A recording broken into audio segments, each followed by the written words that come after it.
Hi friends, അസ്സലാമു അലൈക്കും. ഈ പാത്രത്തിന് മുകളിലുണ്ടായിരുന്ന ആ സ്റ്റിക്കറിൻ്റെ അടയാളം ഉണ്ടല്ലോ, അതെനിക്ക് വല്ലാത്തൊരു ഈർച്ചയോട് തന്നെയായിരുന്നു. അതുകൊണ്ട് ഇന്നലെ തന്നെ ഞാനത് ഉരച്ച് കളഞ്ഞ് പാത്രം ക്ലിയർ ആക്കിയിട്ടുണ്ട്.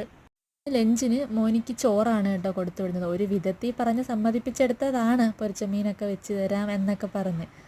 എൻ്റെ വീഡിയോസൊക്കെ ആദ്യം തൊട്ടേ കാണുന്നവർക്കറിയാം അവനിക്ക് മഞ്ഞപ്പിത്തമായിരുന്നു എന്നുള്ളതൊക്കെ. ഇപ്പം അടുത്ത് ഹെൽത്തിൽ പോയി ടെസ്റ്റ് ചെയ്തപ്പോൾ എല്ലാം നോർമലായിട്ടുണ്ട്. അതുകൊണ്ട് ഈ എണ്ണയൊന്നും ഒരുപാട് കൊടുക്കത്തില്ലായിരുന്നു കേട്ടോ. അതുകൊണ്ടാണ് ആശാൻ പൊരിച്ച മീൻ തരാം എന്നൊക്കെ പറഞ്ഞപ്പോൾ കമന്ന് വീണത്.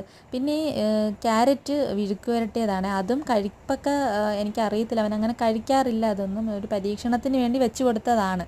പിന്നെ കറിയായിട്ട് സാമ്പാറാണ് കേട്ടോ വെച്ചത്. സ്നാക്സായിട്ട് ഈ ഫ്രൂട്ട്സ് കൊടുത്തു വിടുന്ന കാര്യം പറയുമ്പോഴേക്ക് പറയും അത് വേണ്ട, ഫ്രൂട്ട്സ് വീട്ടിൽ വെച്ച് കൊടുത്താൽ മതി.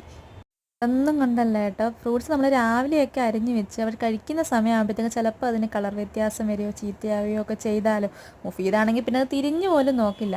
ഇന്ന് എന്തായാലും ഞാനൊരു ആപ്പിളും ബദാമും പിസ്തയും തന്നെയാണ് കേട്ടോ വെച്ചത്. ഇതേ അഭിപ്രായമുള്ളവരൊന്ന് കമൻറ്റ് ഇട്ടേക്കണേടാ. Thank U.